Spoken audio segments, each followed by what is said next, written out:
Good morning, gardeners. This is Anna in the Unity Church-Unitarian garden, and I am surrounded by abundance today.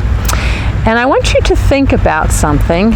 If you were meeting somebody for the first time and they gave you some of their food and you'd never seen it before, would you eat it?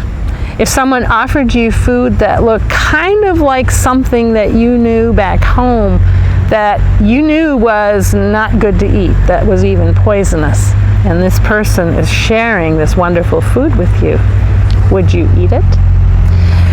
Let's think about that today as we light our chalice. We light our chalice as a symbol of our faith, the light of truth and the warmth of love. Would you like to sing with me? Sing our chalice song? Rise up, O flame, by thy light glowing, show to us beauty, vision, and joy. Rise up, O flame, by thy light glowing, show to us beauty, vision, and joy. And as I think about friends, old friends, new friends, I have some very, very special friends that have helped me in this garden this summer. Dan Hilster, you've seen reading stories. Sylvia Hageman has done a lesson, and I was so proud of her for that. And today we have another guest lesson person, Murray Goff, and he's going to do a lesson and share it. And so I am thankful for all the people who work together to make this happen. And today I don't actually have a sorrow, so I'm not going to put that in, but I will let you do this at home for just a second.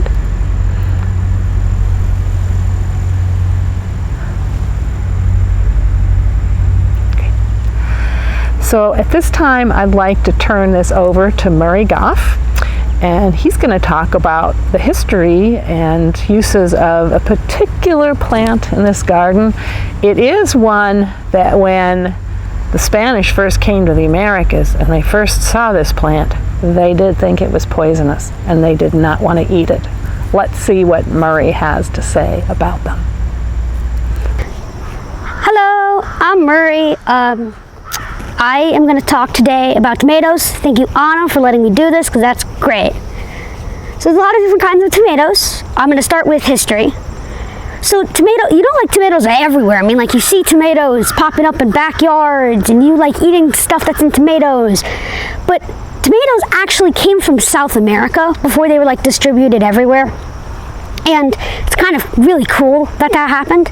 There's also indigenous people of Mexico were like the main farmers before it expanded to everywhere. So that's really cool. We have tomatoes here. That's cool.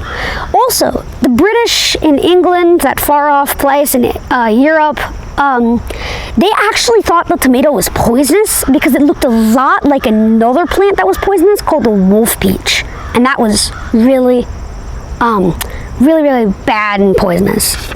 Let me check again. Okay. Then classification. So tomato is actually a kind of fruit. It's actually a kind of fruit. It's kind of crazy because a fruit has seeds inside of it, and that's one reason and so like you can plant the seeds. Unlike a vegetable, which doesn't have that kind of stuff. Also, so classification, that's what I'm talking about, is culinary. It's actually, some people call it a culinary vegetable because it has a less sugar content than like a regular fruit, because fruit are a little more sugary than like vegetables. So I have a bunch of different ways people use tomatoes. So like, most of the tomatoes are used for eating. I think some people might use them for dye sometime, but I don't really know about that. Tomatoes are used in like pizzas and spaghetti sauce and like chili, or like a lot of other foods that I don't know because I don't eat that many tomatoes. So let's look at some tomatoes as like plants. So one way you can tell a tomato is a tomato is because of the fruit, and also because there's these little like leaves. They kind of have like little like ends sticking out, then the space, then end sticking, space, end sticking, and then they kind of like form into a big like curve, almost like a tip of a spear maybe. There's a bunch of different kinds of tomatoes. There's like these tomatoes, which I think are black creme tomatoes. What they'll turn out to be is these will have red on the bottom and like a purple on the top, and that kind of color I love that kind of color. So it kind of looks like this. And it's a bit hard to show you guys. There's a big fat tomato in here. These are called, I think that big white one. that's another black creme. Oh, another black creme thing. Let me see, I'm just gonna move around for a second because there are cool tomatoes, and standing in one place is not gonna show you all the tomatoes. So there are some tomatoes like this one that have like the cool green bottom and the cool like white top. These are called green zebras, and I honestly think they look awesome. They're like really cool colored. And kind of in here you'll see like there's some yellow runs. Might stay green, might not stay green. Depends on the thing. And that way. Oh, the cherry tomatoes that are red? Yeah, there are a couple cherry tomatoes back here. I'll pick one because that'll be easy to show.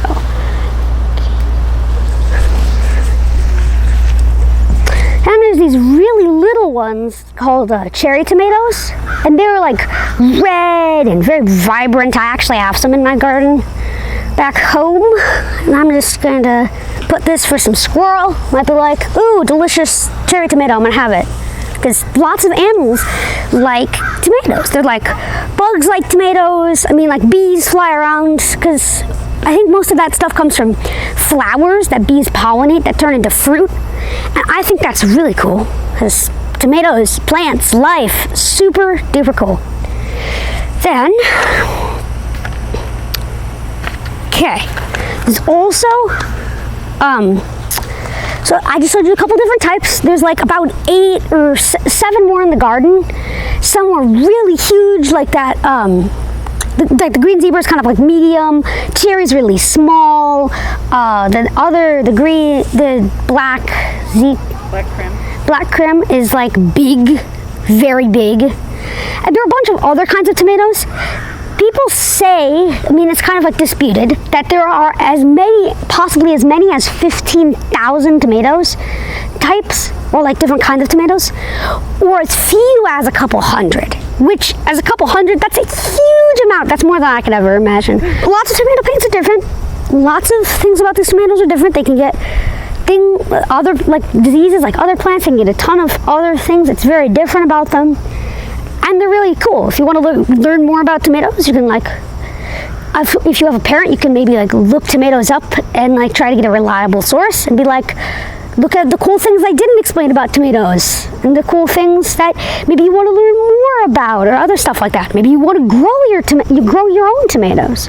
But yeah, and the next is going to be Dan with the story, which is all about the fake ways where vegetables came from.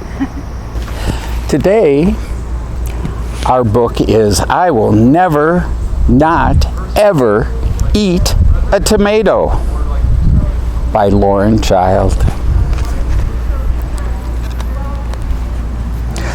I have a little sister, Lola. She is small and very funny. Sometimes Mom and Dad ask me to give Lola her dinner. Now, this is difficult because she is a very fussy eater. Lola won't eat carrots, of course. She says carrots are for rabbits. I say, what about peas? Lola sits at the table waiting for her dinner. And she says, I do not eat sausages or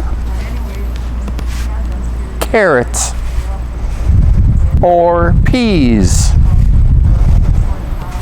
or oranges or potatoes or mushrooms or spaghetti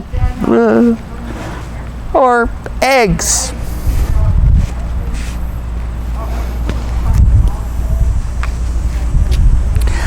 I absolutely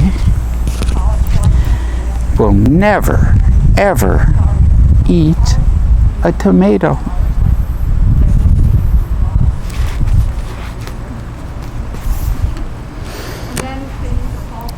Lola looks at the table. Then why are there carrots there, Charlie? I don't ever eat carrots.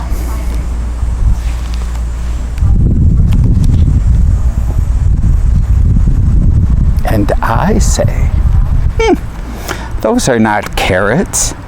Those are orange twiglets from Jupiter. They just look like carrots to me, says Lola. But how can they be carrots? I say. Carrots don't grow on Jupiter. Oh, that's true, says Lola. Well, I might just try one if they're all the way from Jupiter.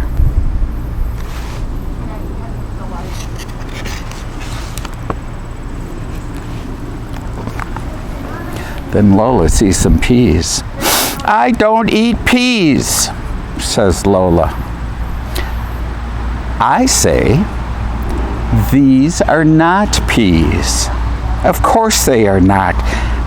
These are green drops from Greenland. They are made out of green and fall from the sky.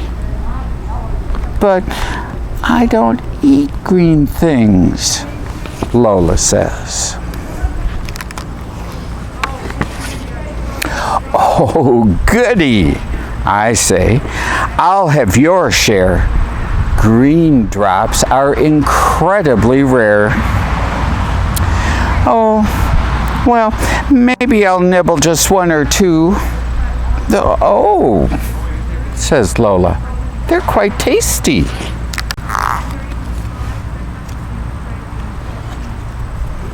Next, Lola spies the potato. I will not eat a potato, so don't even try. Not even mashed.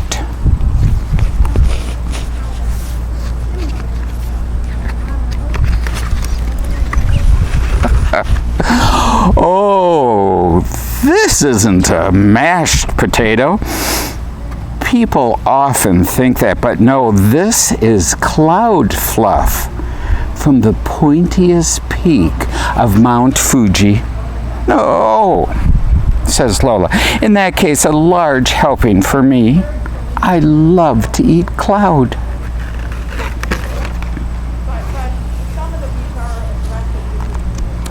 Charlie, she says, those look like fish sticks to me, and I would never, ever eat a fish stick. I know that, but these are not fish sticks. These are ocean nibbles from the supermarket under the sea. Mermaids eat them. Oh, I've been to that supermarket with Mom. Yes, I know the ones. I think I've had them before, says Lola, gobbling. Are there any more?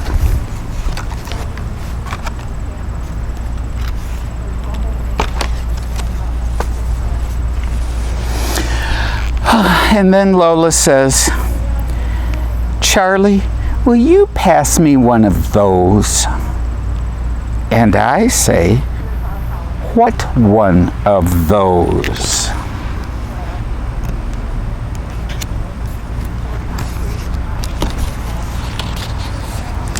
And Lola says, yes. Of course, moon squirters are my favorite. You didn't think they were tomatoes, did you, Charlie?